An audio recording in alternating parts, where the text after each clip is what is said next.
Près de 39 millions de Français seront concernés par une alerte maximale demain. La totalité de la moitié ouest du pays est touchée, même la Bretagne, pourtant réputée pour ses températures plutôt fraîches. Mais en ce moment, c'est une toute autre histoire. 40 degrés enregistrés cet après-midi à Rennes, c'est un record historique.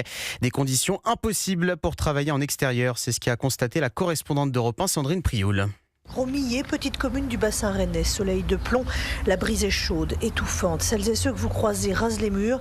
Ici, les chantiers de BTP sont nombreux, mais à l'arrêt, à 14h. On a adapté les horaires 6h, 14h, on stop. Je vais pas me plaindre, on est à la climatisation dans les engins, donc en soi, j'étais tout seul aujourd'hui. Pour croiser l'artisan au travail, il faut bien chercher le chantier ombragé d'Alexis, le maçon. On va faire ça toute la semaine, commencer 2 heures en avance, pour pouvoir être moins sous la chaleur l'après-midi. Et s'ils n'ont pas de chantiers abrités, les maçons comme Romain et Antoine ont dû trouver refuge au café, bien éprouvé. Et du coup, on a débauché. Ouais, c'était un peu compliqué.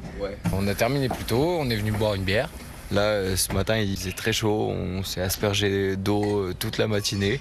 Il y a un moment, à 14h, c'était plus possible, il a fallu arrêter, quoi. Mais là, en ce moment, il fait 39. 39.